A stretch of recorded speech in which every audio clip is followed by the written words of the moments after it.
Hello students, आज हम लोग कोऑर्डिनेशन कंपाउंड के लेक्चर 23 में वैलेंस बॉन्ड थ्योरी के लिमिटेशन पर डिस्कस करेंगे। इससे पिछले क्लास में हम लोगों ने वैलेंस बॉन्ड थ्योरी के through inner orbital, outer orbital, लो स्पिन और हाई स्पिन कॉम्प्लेक्स के एग्जाम्पल देखे थे। तो आज हम लोग लेक्चर की शुरुआत करते हैं लिमिटेशन पर, लिमिटेशन ऑफ VBT।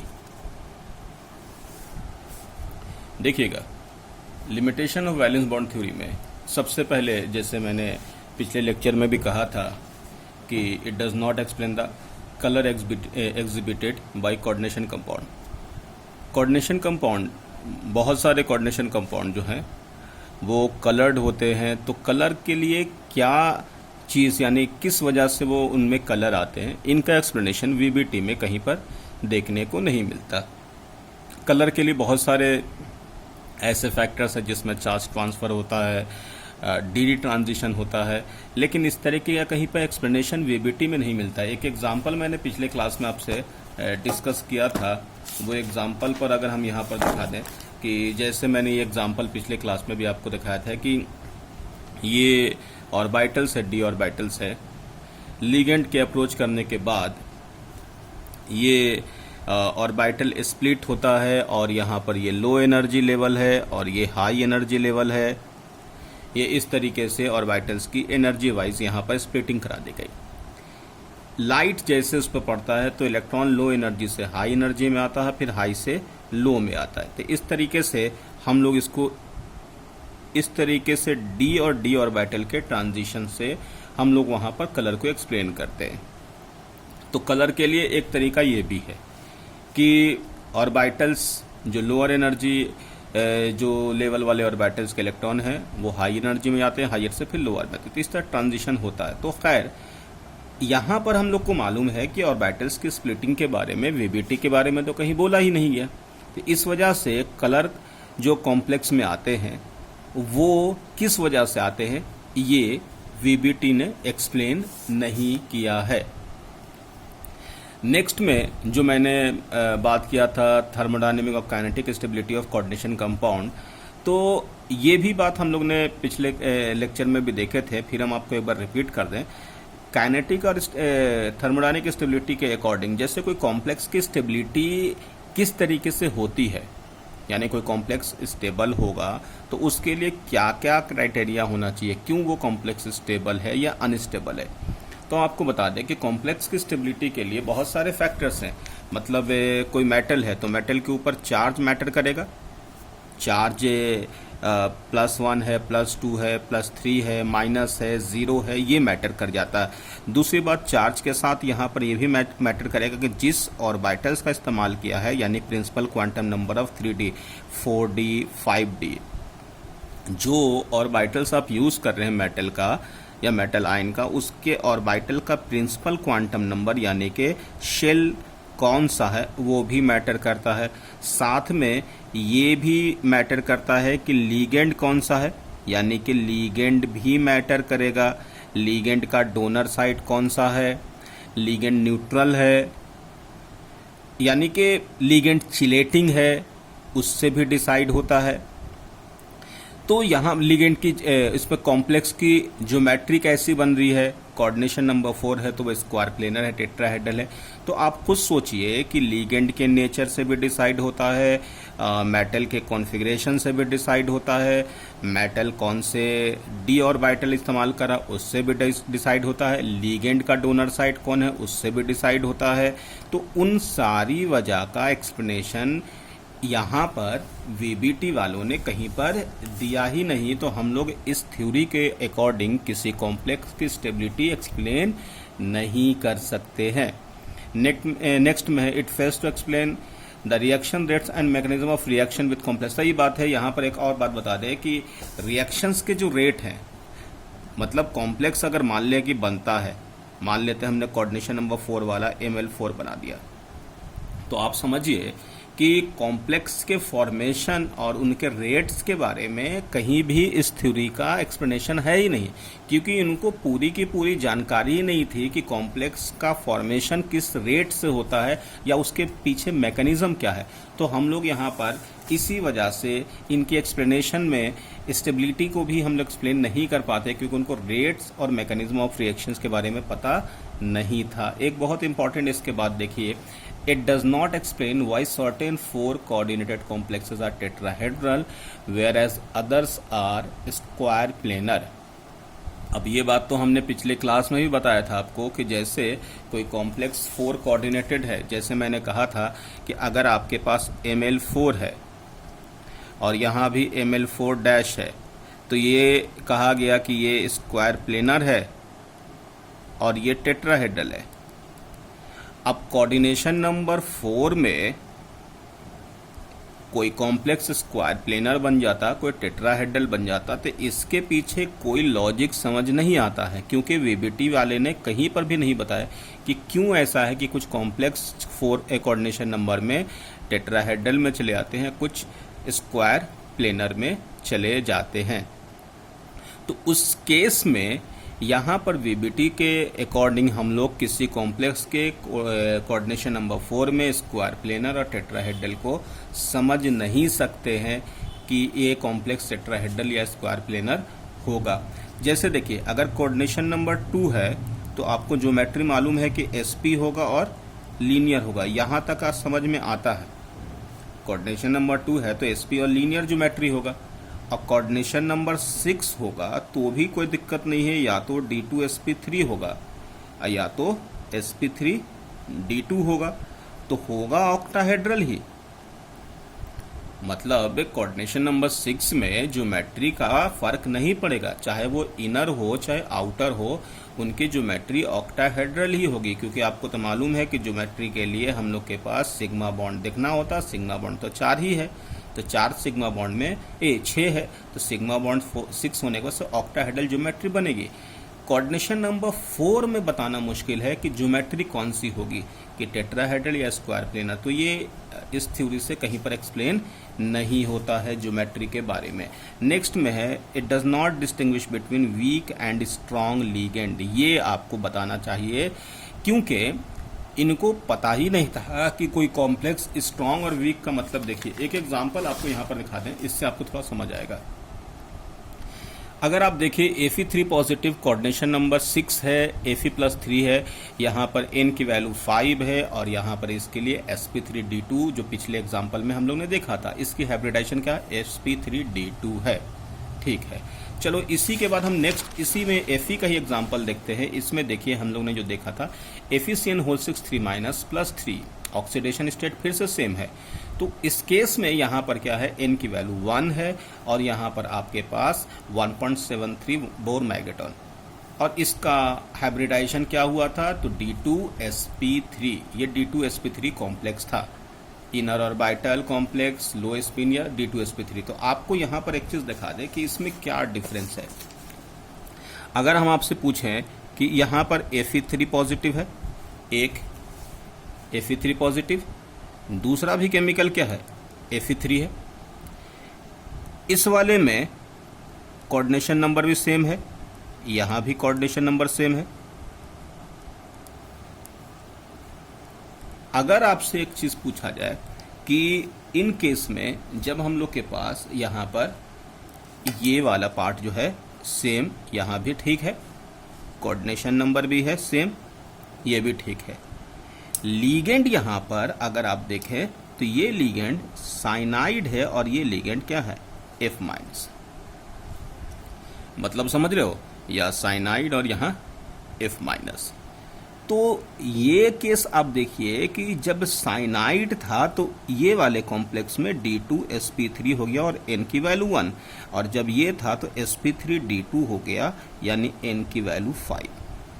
अब आपको यहां पर समझाएं हो क्या रहा था कि जो हम लोग को कहा गया था इसमें n की वैल्यू 1 है इस कॉम्प्लेक्स में, और यहाँ पे n की वैल्यू 5 है, जो मैग्नेटिक मोमेंट के अकॉर्डिंग वहां पर हम लोग को दिखाया गया था। सवाल यहाँ पर यह है कि इस लीगेंड की वजह से ही वो इलेक्ट्रॉन की पेयरिंग हो रही थी। तो ये वीबीटी ने नहीं बताया, क्योंकि लीगेंड के बारे में तो उनको आइडिया ही नहीं था। तो वो लीगेंड को डिस्टिंग्विश नहीं कर पाए कि वो लीगेंड का क्या काम है। मतलब समझने वाली बात यह है कि हम लोग आगे सीएफटी में देखें, कुछ लीगेंड्स ऐसे होते हैं जो इलेक्ट्रॉन्स की पेयरिंग कराते हैं, और कुछ लीगेंड्स ऐसे होते हैं जो कॉन्फ़िगरेशन मेटल का होता है वो कॉन्फ़िगरेशन को रिटेन रखते, उसमें कोई चेंज नहीं करते। मतलब दो तरीके के लीगेंड आपको देखने को मिलेंगे जो आगे हम लोग लीगेंड पर डिस्कस करने वाले। वैसे लीगेंड जिसमें मेटल आयन की जो कॉन्फ़िगरेशन या मेटल की कॉन्फ़िगरेशन है, इनके आने की वजह से कुछ फ़र्क नहीं पड़ेगा। और वैसे जिसमें लीगेंड की आने की वजह से जो मेटल आयन की कॉन्फ़िगरेशन है वो चेंज हो जाती है, तो वैसे ही केमिकल को हम स्ट्रॉन्ग कहते हैं और वीक कहते हैं। वीक वाले कॉन्फ़िगरेशन में कोई बदलाव नहीं करेंगे और स्ट्रॉन्ग वाले पेयरिंग करा देंगे। तो वहाँ पर यही बोल रहे हैं वो कि स्ट्रॉन्ग और वीक के बारे में ये डिस्टिंग्विश नहीं किए थे, जो हम लोग यहाँ पर इस थ्योरी की डिमेरिट्स मानते हैं। तो यहाँ आपको अब समझ में आ गया होगा कि स्ट्रॉन्ग लीगेंड की वजह से यहाँ पर n की वैल्यू 1 आ गई, और यहाँ पर वीक की वजह से n की वैल्यू 5 ही रही, यानी कि मेटल की कॉन्फ़िगरेशन में कोई फ़र्क नहीं पड़ा। पेयरिंग कैसे होगा, क्या होगा, उस पर हम लोग आगे सीएफटी में डिटेल डिस्कस करेंगे।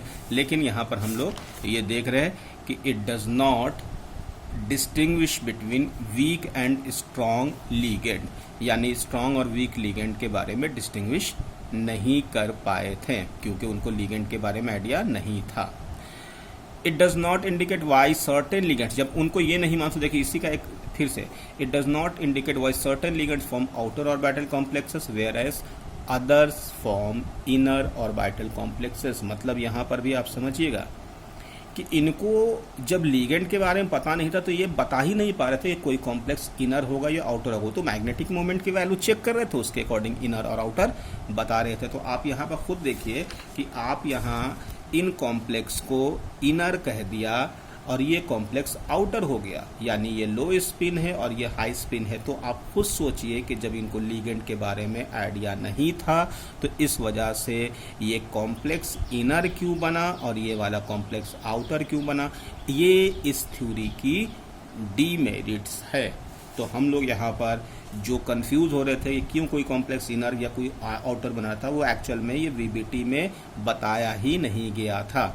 तो वीबीटी इनर और आउटर कॉम्प्लेक्स क्यों बनता है वो भी इस थ्योरी से एक्सप्लेन नहीं होता है।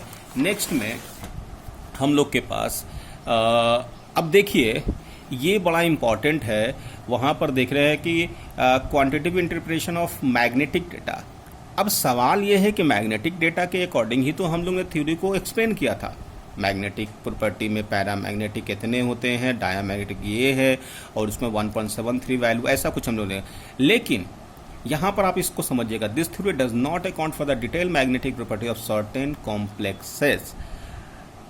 अब यहाँ पर सर्टेन कॉम्प्लेक्सेस के अकॉर्डिंग यहाँ बोलेगा for these complexes experimentally determine magnetic moments are slightly higher than the values theoretically calculated from the spin only formula.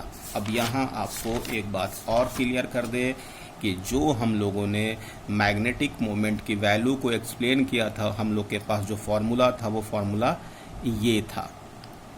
Spin only magnetic moment का फॉर्मूला था जो theoretically the paramagnetic moment of an ion can be calculated from its number of unpaired electrons using the following. ये हम लोगों ने पिछले class में देखा था कि इसमें म्यू एस जो है n+2 बोर मैग्नेट्यूड, यानी n की वैल्यू के अकॉर्डिंग हम लोग ने ये वैल्यू भी लिखा था। वो आपको एक बार फिर से दिखा दे कि नंबर ऑफ अनपेयर्ड इलेक्ट्रॉन 1 होगा तो यहाँ वैल्यू आपके पास 1.73, 2 होगा तो ये 2.83, 3 होगा तो 3.87, 4 होगा तो 4.9 और 5 होगा तो इतना। ये वैल्यू तो हम लोग को मालूम था। अब वहाँ पर कन्फ्यूजन क्या हो रहा था कि वो बोल रहे हैं कि एक्सपेरिमेंटली डिटरमाइन मैग्नेटिक मोमेंट की जो वैल्यू थी वो थ्योरेटिकली डिटरमाइन मैग्नेटिक मोमेंट की वैल्यू जो ये है इससे वो डिफर कर रही थी। तो मैग्नेटिक मोमेंट की वैल्यू पर हम लोगों ने कॉम्प्लेक्स तो बनाया था, लेकिन वो बोले कुछ कॉम्प्लेक्स में ऐसा हो रहा था कि एक्सपेरिमेंटली मैग्नेटिक मोमेंट की वैल्यू थ्योरेटिकली मैग्नेटिक मोमेंट की वैल्यू से ज्यादा आ रही थी। अब इसके पीछे वो बोल रहे हैं कि लॉजिक क्या है, ये समझा नहीं पा रहे थे। हम आपको एक चीज और बता दें, हम लोग जैसे किसी केमिकल की मैग्नेटिक मोमेंट के लिए बोलते हैं कि ये मैग्नेटिक मोमेंट पैरामैग्नेटिक है या डायमैग्नेटिक है, जितने ज़्यादा अनपेयर्ड होते हैं उतना ज़्यादा पैरामैग्नेटिक कैरेक्टर आता है। लेकिन आपको बता दें कि मैग्नेटिक मोमेंट की जो वैल्यू है वो दो चीज़ों पर डिटरमिन करती है। मतलब एक तो नंबर ऑफ अनपेयर्ड इलेक्ट्रॉन जो यहाँ लिखा है स्पिन ओनली मैग्नेटिक मोमेंट यानी इलेक्ट्रॉन के स्पिन से, दूसरा होता है ऑर्बिटल कंट्रीब्यूशन। एक्चुअल में होता क्या है कि जो हम लोग 3D सीरीज के केमिकल्स के बारे में जो मैग्नेटिक मूवमेंट हम लोग देखते हैं तो वहां पर ऑर्बिटल के कंट्रीब्यूशन को नेग्लेक्ट कर देते हैं, यानी ऑर्बिटल के कंट्रीब्यूशन को नहीं लेते हैं। तो उस केस में 3D सीरीज में ऑर्बिटल इस्तेमाल करो या ना करो फर्क नहीं पड़ेगा। लेकिन जब second transition, third transition metal जब आएगा तो या एफ ब्लॉक के कुछ केमिकल्स आएंगे यानी लैंथेनाइट्स वगैरह, तो वहां पर ऑर्बिटल का कंट्रीब्यूशन भी मैग्नेटिक मोमेंट के वैल्यू को अफेक्ट करेगा। मतलब 3D सीरीज के बाद 4D सीरीज या 5D सीरीज के जो केमिकल्स है वहां पर स्पिन ओनली मैग्नेटिक मोमेंट से काम नहीं चलेगा। मतलब वहां पर मैग्नेटिक मोमेंट के लिए n की वैल्यू यानी नंबर ऑफ अनपेयर्ड इलेक्ट्रॉन भी मैटर करता है और साथ में ऑर्बिटल का कंट्रीब्यूशन भी लिया जाता है। तो इस वजह से कुछ कॉम्प्लेक्सेस ऐसे हो रहे थे जिसमें एक्सपेरिमेंटली डिटरमाइन मैग्नेटिक मोमेंट की value theoretically determine magnetic moment की वैल्यू से डिफर कर रही थी, क्योंकि थ्योरेटिकली मैग्नेटिक मोमेंट जो हम लोग को दिखाया गया है वो इस फॉर्मूले से दिखाया जिसमें ऑर्बिटल का कंट्रीब्यूशन नहीं लिया गया है। तो ये इनका डिमेरिट यहाँ पर माना जाएगा मैग्नेटिक मोमेंट को वैल्यू को लेकर के, जो यहाँ पर लिखा है for these complex experimentally determine magnetic moments are slightly higher than the values theoretically calculated from the spin only formula, जो कि हम लोग ने देखा है कि वो सिर्फ n की वैल्यू यानी नंबर ऑफ अनपेयर्ड इलेक्ट्रॉन से देखते हैं। तो यहाँ लिखा this deviation is due to the orbital contribution to the magnetic moments which is not explain by this theory, यानी कि हम लोग को मालूम है कि जो डेविएशन जो चेंज हो रही है एक्सपेरिमेंटली और थ्योरेटिकल में जो वैल्यू डिफर कर रही है उसके पीछे लॉजिक है ऑर्बिटल के कंट्रीब्यूशन का, जो कि इस थ्योरी से एक्सप्लेन नहीं होता है। तो ये हुआ वीबीटी की डिमेरिट्स। हम लोग इसके बाद वाले क्लास में जो है CFT शुरू करेंगे, क्रिस्टल फील्ड थ्योरी। तो लेकिन हाँ, हम लोग अब जो है कुछ केमिकल्स के एग्जाम्पल्स हम लोग यहाँ पर और देख लें जो मैंने पिछले इसमें आपसे डिस्कस किया था। देखिएगा इसमें जैसे मैंने कुछ केमिकल्स लिए थे, जैसे क्रोमियम ले लो, Cr, ये ले लिया मैंने क्रोमियम, ठीक है। क्रोमियम हो गया 24। क्रोमियम अगर 24 है तो उसके नीचे क्या हो जाएगा, मॉलिब्डेनम, इसमें 18 ऐड करो ना, तो मॉलिब्डेनम कितना हो जाएगा 42, फिर नेक्स्ट में 32 ऐड कर दो, तो इसमें कितना हो जाएगा 32 ऐड करोगे तो टंगस्टन 74। कॉन्फ़िगरेशन में 3d5 4s1 होता है, ठीक है, 3d5 4s1। अगर हम यहाँ पर इस केमिकल में Cr+3 लिख दें, मॉलिब्डेनम +3 लिख दें और टंगस्टन का +3 लिख दें, तो आपके पास कॉन्फ़िगरेशन बताओ क्या आ जाएगा कि इस केस में यहाँ पर हो जाएगा 3d3, एक यहाँ से 2 यहाँ से, तो उसकी कॉन्फ़िगरेशन में मुझे ये दिखाना कि 4d3 और यहाँ पर 5d3 आ जाएगा, ये दिखाना था आपको, क्योंकि बहुत सारे कॉम्प्लेक्स मॉलिब्डेनम और टंगस्टन का देता है तो आपको कॉन्फ़िगरेशन निकालने में दिक्कत आती है। तो आप क्रोमियम को याद रखिए सेम उसी तरीके से क्रोमियम का +6 आ गया, मॉलिब्डेनम का +6 आ गया, टंगस्टन का भी +6 आ गया, तो आप कॉन्फ़िगरेशन में क्या लिखोगे 3d0, 4d0 और 5d0 हो जाएगा। तो ये देखिए, आपको कभी कॉम्प्लेक्स में मॉलिब्डेनम या टंगस्टन भी आ जाए तो आपके लिए कॉन्फ़िगरेशन में यहाँ पर ये चीज़ें याद रखने की ज़रूरत नहीं, सिर्फ ये याद रखो उसके नीचे वाला केमिकल में 18 और 32 एटॉमिक नंबर जोड़ दोगे तो आपको कॉन्फ़िगरेशन मिल जाएगा। क्रोमियम के बाद नेक्स्ट में हम लोग यहाँ पर मैग्नीज का 25, मैग्नीज 25 है, तो इसके बाद वाले केमिकल बताओ क्या हो जाएगा। मैग्नीज के बाद टिटेनियम हो जाएगा, तो यहाँ पर एक और 18 फिर से ऐड कर दो, तो यहाँ पर हो जाएगा कितना 42 या 43 हो जाएगा।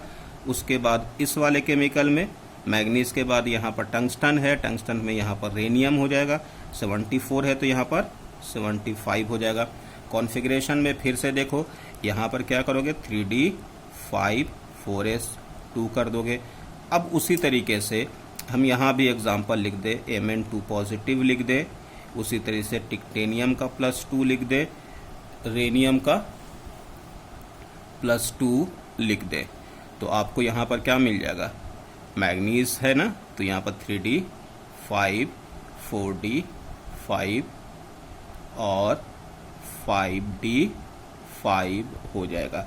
तो आपको मैग्नीज का कॉम्प्लेक्स तो मालूम है, लेकिन रेनियम और टिटेनियम भी होगा तो आप बता सकते हैं। और भी चार्ज अगर आप +2 +3 +4 जो भी लिखते हैं, यहाँ से वैल्यू इलेक्ट्रॉन का हटा गया, 2 में 3D5 है तो 3 में 4 हो जाएगा, है ना। उस तरीके से कॉन्फ़िगरेशन। मैग्नीज के बाद हम यहाँ पर लेते हैं आयरन का। आयरन कितना हो गया 26, और आयरन के बाद यहाँ पर कितना हो जाएगा रूथेनियम। एटॉमिक नंबर अगर यहाँ पर देखें 43 है तो यहाँ पर कितना होगा 44 हो गया। उसी के नीचे ऑस्मियम है 76 हो जाएगा। तो ये आपके पास ये कॉन्फ़िगरेशन हो गया। अब यहाँ पर सेम इसी कॉन्फ़िगरेशन को हम रिपीट करते हैं, 3D5 4s2 लिख दिया, ठीक है। ये 3D6 ना, एक बढ़ गया, तो यहाँ आपके पास Fe3 हो जाएगा। रूथेनियम अगर मैंने लिख दिया 3, ऑस्मियम लिख दिया +3, तो इस केस में क्या हो जाएगा 3D बताओ, 2 यहाँ से 1 यहाँ से, 3D5, तो यहाँ पर 4D5 और यहाँ 5D5, 2 ले लोगे तो क्या हो 3D6 हो जाएगा, है ना। तो उस हिसाब से आपको ये दिखाना चाहिए कि रूथेनियम और ऑस्मियम का भी कॉम्प्लेक्स दिखे तो आप याद रखिएगा कि ये आयरन के नीचे है। तो ये आपके पास मेन केमिकल है। अब इसके बाद रूथेनियम के बाद नेक्स्ट केमिकल में हम आते हैं कोबाल्ट। कोबाल्ट कितना हो गया 27, उसमें 18 ऐड कर दो, 18 ऐड कर दो कितना आ जाएगा रोडियम, ये हो जाएगा 45 उधर 40, फिर इसमें 32 ऐड कर दो इरिडियम, तो इरिडियम कितना हो जाएगा 77। कॉन्फ़िगरेशन कितना हो गया 3D7 4s2, यहाँ तक ठीक है। अब इसी को हम फिर से लिख दें, डायरेक्ट हम लिख रहे हैं कोबाल्ट 3 लिख दिया, तो हम लोग लिख सकते हैं ना 3D6, 2 यहाँ से 1 यहाँ से। अब देखिए रोडियम का कोई कॉम्प्लेक्स दिया हुआ हो तो आप यहाँ पर 4D6 लिखेंगे, इरिडियम का कोई कॉम्प्लेक्स दिया हुआ है तो यहाँ पर 5D6 लिखेंगे। तो देखिए कोबाल्ट, रोडियम, इरिडियम में अगर आपको चार्ज दिया हुआ है तो आप देख सकते हैं कि कोबाल्ट याद रखिएगा, तो कोबाल्ट के साथ जो है कि आपके पास कॉम्प्लेक्स जो होगा आसानी से आप बता सकते हैं। रोडियम और इरिडियम केमिकल के एटॉमिक नंबर बड़े हैं, लेकिन आप कोबाल्ट याद रखिएगा तो बाकी केमिकल का आ जाए। कोबाल्ट के बाद निकेल, निकेल का हो गया कितना 28, तो निकेल के साथ पैलेडियम कितना हो गया, ये 45 है तो ये 46 हो जाएगा, फिर 32 ऐड कर दो, प्लेटिनम हो जाएगा, ये 77 है तो ये 78 हो जाएगा। सभी को ध्यान है ये 28 है, तो 28 मतलब 4s2 20 + 8 28 हो गया ना, 20 तक तो यहाँ था 28 हो गया। तो उसी तरीके से यहाँ पर हम लोग लिखते हैं Ni2 पॉजिटिव, Pd2 पॉजिटिव और Pt2 पॉजिटिव। जब ये केमिकल है तो हो जाएगा 3D8 4D8 5D8। उसी तरीके से Na+4 लिख दो, Pd+4 लिख दो, Pt+4 लिख दो। तो ये केमिकल का कॉन्फ़िगरेशन क्या हो जाएगा 3D6 4D6 और 5d6। अब देखो कभी बहुत जगह पर कॉम्प्लेक्स प्लैटिनम का या पैलेडियम का आता है तो आप आराम से इस कॉम्प्लेक्स को निकाल सकते हो, क्योंकि ये कॉम्प्लेक्स के लिए आपके पास यहाँ पर प्लैटिनम या पैलेडियम का दिया हुआ, तो हम लोग ये निकालेंगे। इसके बाद कॉपर, सिल्वर, गोल्ड, यहाँ इसका कितना है 29, 47 एक बढ़ा दो, यहाँ भी एक बढ़ा दो 79, 3d10 हो गया, 4s1। अब यहाँ कॉपर +1 है तो कितना हो जाएगा 3d10, सिल्वर +1 है तो क्या लिखोगे 4d10, और गोल्ड +1 है तो क्या लिखोगे 5d10 हो गया। कॉपर +2 हो जाए, Ag+2 हो जाए, और उसके बाद Au+2, तो उस केस में आप लिख सकते हो ना 3d9, 4d9, 5d9। उसी तरीके से अगर कॉपर +3 हो जाए, सिल्वर +3 हो जाए, Au+3 हो जाए, तो बताओ क्या हो जाएगा। +3 का मतलब एक और कम कर लो, 3d8, 4d8, 5d8। ये एक ऐसे कॉम्प्लेक्स आपको मिलेंगे गोल्ड के, सिल्वर के, तो चार्ज आपको +3 +2 हो तो एक सिर्फ कॉन्फ़िगरेशन इसका याद रखो, उसका भी मिल जाएगा। फिर उसके बाद जिंक ले लो, कैडमियम, Hg, जिंक 30 है, इसमें 18 ऐड कर लो तो 48 हो जाएगा, इसमें एक ऐड कर तो 80 हो जाएगा। जिंक के लिए 3d10, 4s2, तो आप यहाँ Zn+2 कर लो, Cd+2 कर लो, Hg+2 कर लो, तो 3d10, 4d10, 5d10 हो जाएगा। तो ये कुछ मैंने केमिकल्स की कॉन्फ़िगरेशंस लिखे हैं जिसको आपको एक बार ध्यान रखिए, क्योंकि ये बहुत इंपॉर्टेंट है। बहुत बार कॉम्प्लेक्स आता है, गोल्ड का कॉम्प्लेक्स आ गया, सिल्वर का आ गया, प्लेटिनम का कॉम्प्लेक्स, पैलेडियम का कॉम्प्लेक्स, इरिडियम का, रोडियम का, तो आपको बहुत ज़्यादा दिक्कत यहीं पर आता है। 3D में तो आपको प्रैक्टिस रहता है, कोबाल्ट, रोडियम, एक कोबाल्ट का हो गया, मैग्नीज का हो गया, आयरन का हो गया, लेकिन आपको मैंने कहा कि आप ऐसा करोगे कि इसकी प्रैक्टिस बहुत अच्छे से कर लोगे, ये आगे बहुत ज़्यादा इस्तेमाल होगा। क्योंकि कॉम्प्लेक्स में जो क्वेश्चन दिए होते हैं, प्लैटिनम का कोई कॉम्प्लेक्स दिया हुआ, वो पूछेगा कि ये डायामैग्नेटिक है या पैरामैग्नेटिक है, इसके कॉम्प्लेक्स थे, यहाँ तक तो ठीक है, यहाँ पर लेकिन दिक्कत आती। तो आप कुछ नहीं कीजिए, इनके नीचे वाले केमिकल्स की प्रैक्टिस कर लीजिए कि निकल के नीचे पैलेडियम और प्लैटिनम होता है। और आपको मैंने तरीका बता दिया कि अगर एटॉमिक नंबर भूल जाते हो तो आपके पास तरीका ये है कि पहले 18 ऐड करो, फिर 32 ऐड करो, तो आपको केमिकल मिल जाएगा। लेकिन आप ऐसे ध्यान कि Ni, Pd और Pt एक ही फैमिली या केमिकल है, तो आपको निकल याद रहेगा, तो पैलेडियम और प्लेटिनम की कॉन्फ़िगरेशन भी लिखने में आसानी होगी। तो ठीक है, तो हम लोग इसके बाद वाले लेक्चर में CFT शुरू करेंगे, और फिर हम लोग जो है आगे CFT के बारे में डिटेल डिस्कस करेंगे।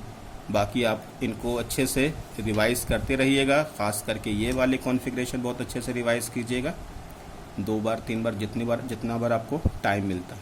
ठीक है, ओके, थैंक यू।